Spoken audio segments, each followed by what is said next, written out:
देश की सियासत में आजकल एक नया तमाशा खड़ा हो गया है। सवाल उठ रहा है कि क्या मुख्य चुनाव आयुक्त ज्ञानेश कुमार का पत्ता विपक्ष काटने वाला है? क्या इन पर महाभियोग चलाया जाएगा? विपक्ष के गलियारों से जो आवाजें बाहर आ रही हैं वो कुछ इसी तरह के इशारे कर रही हैं।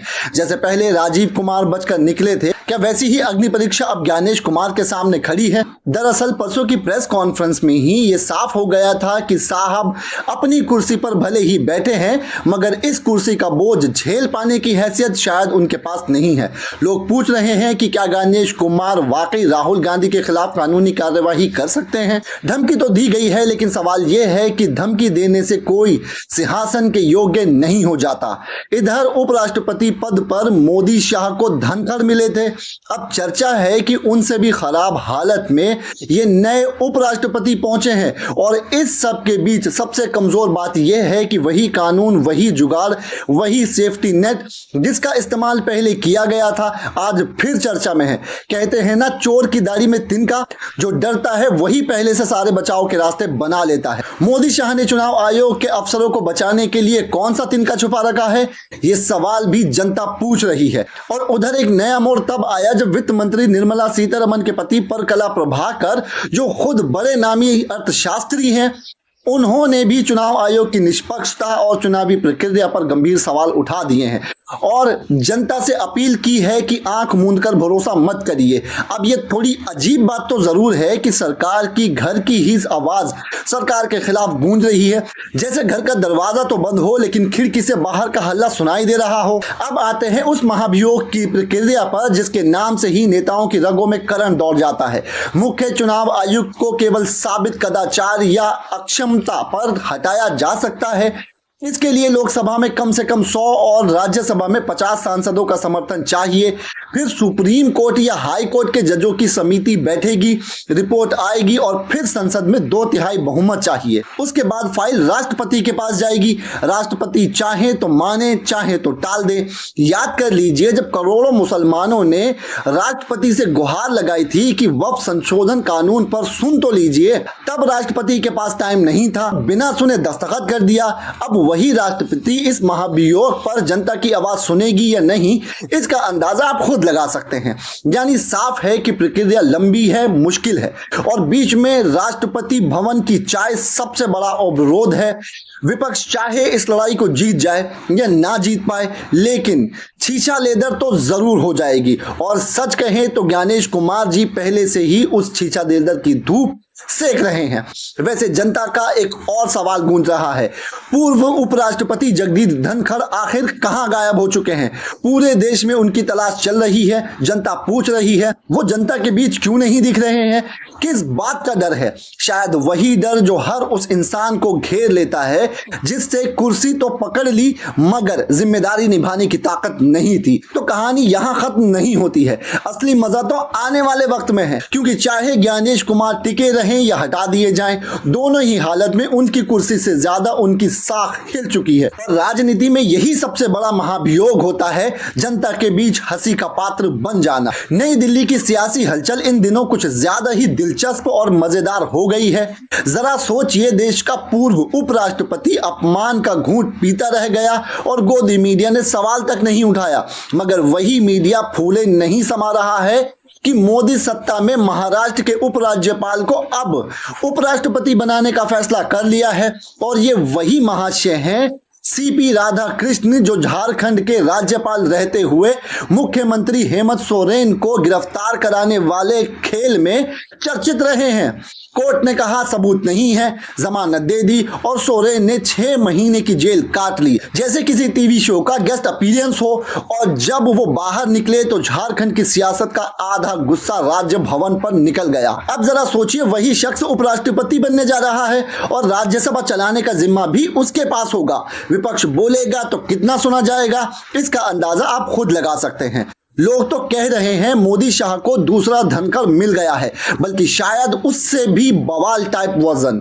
मगर असली शो शुरू हुआ ज्ञानेश कुमार की एंट्री से। इनकी पहली प्रेस कॉन्फ्रेंस ने इतना धांसू एंटरटेनमेंट दिया कि वरिष्ठ पत्रकार दिव्यांग ने इसे फूहड़ और बचकानी घोषित कर दिया। भाई जब प्रेस कॉन्फ्रेंस में जब कॉन्स्टिट्यूशनल पद पर बैठे नेता प्रतिपक्ष राहुल गांधी को धमकाने लग जाओगे तो सवाल के जवाब छोड़कर गोल गोल बातें और डराने वाली एक्टिंग करोगे तो जनता को समझ आ जाएगा कि डर अंदर बैठा हुआ है। असल में डर वही दिखाता है जो खुद डरा हुआ होता है। ज्ञानेश कुमार का मूड देखकर लग रहा था जैसे किसी बच्चे का खिलौना छीन लिया हो और अब वो बाकी बच्चों को धमका रहा हो कि तू 7 दिन में माफी मांग वरना हलफनामा दे। तीसरा ऑप्शन कोई है ही नहीं। अरे भाई ये चुनाव आयोग है या टीवी रियलिटी शो का जज है? और ये धमकी भी ऐसे दे रहे थे जैसे कोई लोकल गुंडा हो। भाई देख लो, या तो माफी या हलफनामा, नहीं तो देख लेना। राहुल गांधी पर सीधा अरेस्ट वारंट निकालने की बात खुद ज्ञानेश कुमार ने नहीं कही, मगर अंदाजा लगाया जा सकता है कि ये रास्ता खोलने की कोशिश जरूर करेंगे।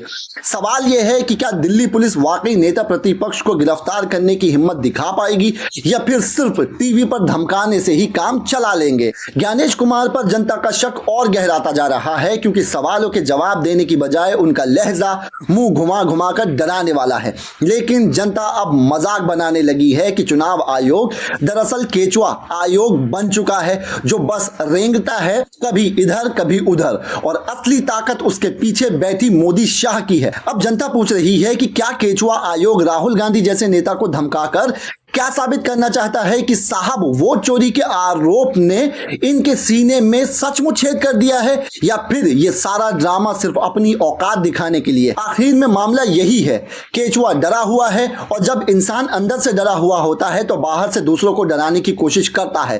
फर्क बस इतना है कि इस बार सामने राहुल गांधी खड़े हैं जिनको डराने से ज्यादा खुद की हंसी उड़वाने का काम हो रहा है। 17 अगस्त की प्रेस कॉन्फ्रेंस ने चुनाव आयोग की साख को चमकाने के बजाय और दागदार कर दिया है।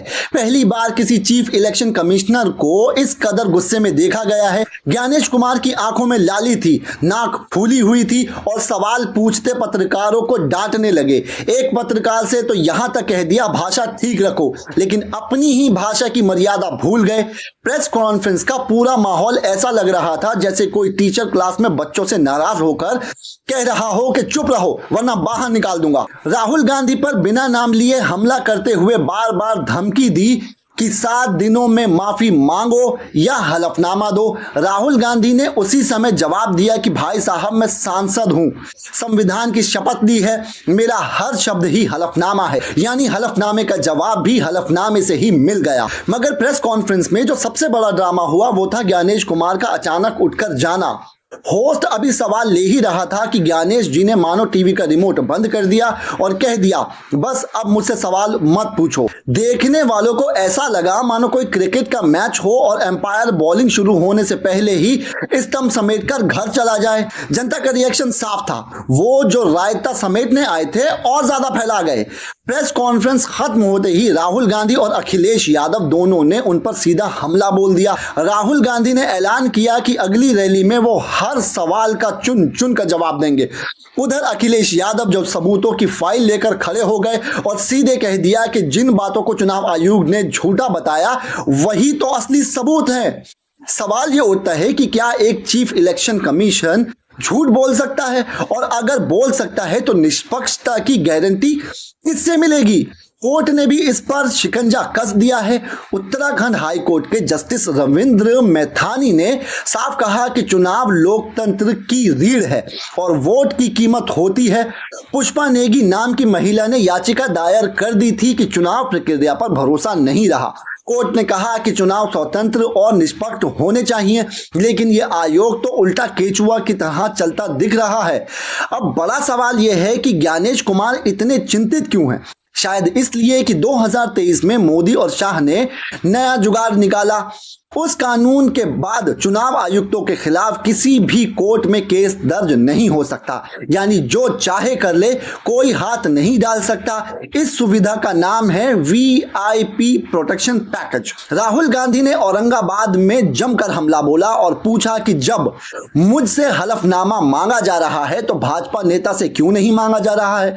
अनुराग ठाकुर तो खुद वोटर लिस्ट में गड़बड़ी का आरोप लगा चुके हैं, तो क्या उनके लिए भी यही नियम है या उनका हलफनामा सिर्फ व्हाट्सएप फॉरवर्ड से ही मान्य हो जाता है? अखिलेश यादव ने कहा कि बिहार में जो एसआईआर प्रक्रिया चल रही है वो भी वोट चुराने का तरीका है। राहुल गांधी ने यह भी सवाल उठाया कि चुनाव आयोग ने सीसीटीवी फुटेज से जुड़े कानून क्यों बदले ताकि असली चोरी कैमरे में कैद हो ही ना पाए। अब जरा सोचिए कि 2023 का कानून कहता है कि चुनाव आयुक्तों पर केस नहीं चल सकता, यानी अगर वो कहें कि आज से लाल रंग नीला है तो जनता को मानना पड़ेगा। अगर वो कहें कि वोट गिनने की जरूरत नहीं है, हम बता देंगे कौन जीता है। यही वजह है कि लोग पूछ रहे हैं क्या चुनाव आयोग लोकतंत्र का प्रहरी है या भाजपा का प्रवक्ता है? अगर जो संस्था वोट की इज्जत बचाने वाली है वही वोट चोरी का आरोप झेल रही है तो फिर जनता किस पर भरोसा करे? ज्ञानेश कुमार प्रेस कॉन्फ्रेंस में जितना गुस्से में थे उतना ही गुस्सा जनता में भी दिखा। फर्क बस इतना है कि जनता का गुस्सा वोट से निकलता है और ज्ञानेश कुमार का गुस्सा माइक से। राहुल गांधी के ताजा आरोप ने राजनीति में एक नया सवाल खड़ा कर दिया है। उनका कहना है कि चुनाव आयोग को खुलेआम आदेश दिया गया, मेरे इशारे पर धांधली करो, मुझे जितवाओ, मैं कानून बना दूंगा, कोई कार्यवाही नहीं होगी। इन आरोपों पर चुनाव आयोग की तरफ से कोई बयान नहीं आया, लेकिन मामला इतना गर्मा गया है कि अब एक तरफ विपक्षी नेता और दूसरी तरफ संवैधानिक संस्था आमने सामने खड़े हैं। ज्ञानेश कुमार जितनी सफाई देंगे उतना ही लोग कहेंगे कि साबुन से नहीं बल्कि झूठ से धो रहे हो। विपक्ष का काम है सवाल पूछना, उंगली उठाना और जनता को बताना कि गड़बड़ कहां है। लेकिन ज्ञानेश कुमार की पहली प्रेस कॉन्फ्रेंस में ही मामला फंस गया। उन्होंने दावा किया कि अखिलेश यादव और नवीन पटनायक की पार्टी ने सही प्रक्रिया से शिकायत नहीं की, बस कागज का टुकड़ा भेज दिया। दूसरी तरफ अखिलेश कहते हैं अरे भैया हमने तो बाकायदा एफिडेविट दिया था, रिसीविंग तक मिली थी और अब कह रहे हो कि कुछ मिला ही नहीं, रिसीविंग भी फर्जी थी। अखिलेश ने तो सोशल मीडिया पर मोर्चा खोलकर ज्ञानेश कुमार से सीधे सवाल दाग दिए। उन्होंने यूपी के बीजेपी नेता असीम अरुण का वीडियो शेयर कर कहा कि ये रहा जीता जागता सबूत। मंत्री जी खुद मान रहे हैं, अब बताओ ये फर्जी वोट कौन मार रहा है? मतलब सीधे सीधे चुनौती कि अगर सबूत चाहिए तो ट्विटर खोल लो, फाइल में तो नहीं मिलेगा। इसी बीच सियासत में और नमक पड़ गया जब वित्त मंत्री निर्मला सीतारमण के पति परकला प्रभाकर ने भी मोदी सत्ता और चुनाव आयोग को कटघरे में खड़ा कर दिया। उनका कहना है कि जब तक वोटर लिस्ट साफ और निष्पक्ष नहीं होगी तब तक लोकतंत्र सवालों के घेरे में रहेगा। उन्होंने रिपोर्ट्स का हवाला दिया कि 2024 के चुनाव में 79 लोकसभा सीटों में धांधली हुई और लगभग 5 करोड़ फर्जी वोट जोड़े गए। सोचिए 5 करोड़ फर्जी वोट, यानी अगर इतने लोग सच में वोट डाल देते तो शायद देश की आधी ट्रेनें खाली हो जाती। राहुल गांधी ने भी सबूत के तौर पर कर्नाटक के महादेवपुरा विधानसभा सीट का उदाहरण दिया जहां 1 लाख से ज्यादा फर्जी वोट मिले।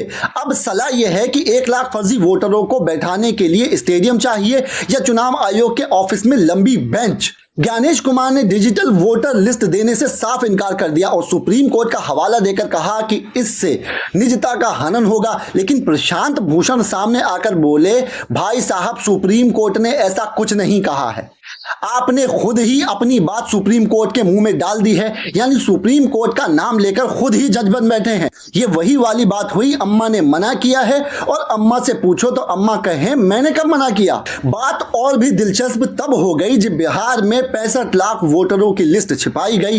कोर्ट के आदेश के बाद ही वो जारी हुई। सवाल ये उठता है कि पहले क्यों नहीं दी गई? अगर कोई छुपाने जैसा नहीं था तो डर किस बात का था? और फिर एक पुराना सवाल सामने आ गया, क्या ईवीएम में गड़बड़ी हो सकती है? क्योंकि सुप्रीम कोर्ट ने पंचायत चुनाव की ईवीएम की रिकाउंटिंग कराई थी और 3 साल बाद नतीजा बदल गया। अब यह सोचने वाली बात है कि अगर 3 साल बाद एक गांव की किस्मत बदल सकती है तो एक देश की क्यों नहीं? सुनिए, मामला बड़ा ही दिलचस्प है। मंच पर बैठे ज्ञानेश कुमार प्रेस कॉन्फ्रेंस में पत्रकारों से सवाल पूछ रहे थे।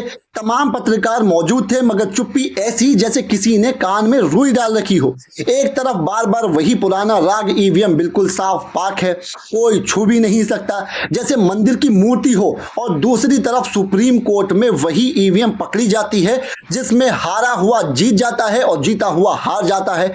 अब जनता किस पर भरोसा करे? सुप्रीम कोर्ट तक अगर साफ जवाब नहीं दिला पा रहा है तो आम वोटर कैसे माने कि उसकी उंगली पर लगी स्याही का मतलब कुछ है भी या नहीं है? ज्ञानेश कुमार का जवाब सुनिए, वोटर लिस्ट की जिम्मेदारी हमारी नहीं है, राजनीतिक पार्टियों की है। यानी भाई साहब खुद चुनाव आयुक्त हैं लेकिन जिम्मेदारी से ऐसे भाग रहे हैं जैसे शादी में बिल भरने से बचता हुआ कंजूस मामा। प्रेस कॉन्फ्रेंस में फ्रीलांस पत्रकारों ने तीखे सवाल किए लेकिन जनाब ने वही पुराना तर्क ठोक दिया, 45 दिन के भीतर शिकायत दर्ज कराओ। अब राहुल गांधी कहते हैं कि एक विधानसभा सीट की जांच करने में ही 6 महीने लग गए और ये साहब कह रहे हैं कि 45 दिन में सबूत दो। सवाल यह है कि जब डेटा ही नहीं मिलेगा तो सबूत कैसे देंगे? कला प्रभाकर ने कहा है कि चुनाव आयोग की निष्क्रियता और छुपाने की कला ही मामले को और उलझा रही है।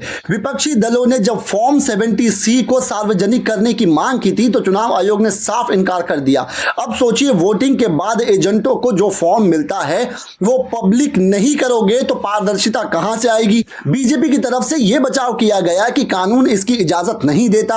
अरे भाई, अगर जीत सचमुच साफ है तो कानून बदलवाओ, पारदर्शिता लाओ, नहीं तो लोगों को लगने लगेगा कि जीत तो मिली है लेकिन चोरी का ठप्पा माथे पर चिपकाकर घूम रहे हैं। अब सुनिए और मजेदार बात, वित्त मंत्री निर्मला सीतारमण के पति खुद कह रहे हैं कि 2024 के चुनाव में कई राज्यों में वोटिंग और काउंटिंग के आंकड़े अलग अलग निकले। आंध्र प्रदेश में 12 से 30% का अंतर था, हरियाणा और महाराष्ट्र में 4 से 12% तक का फर्क था। भाई, इतना बड़ा डिफरेंस तो मैथ की क्लास में बच्चे बहाना बनाकर भी नहीं निकाल पाते हैं। और याद रखिए, चुनाव आयोग में आधे प्रतिशत का अंतर भी सीट पलट सकता है। और यहां तो आंकड़े ऐसे हैं जैसे दुकानदार किलो चावल की जगह 1.5 किलो रेत तोल दे।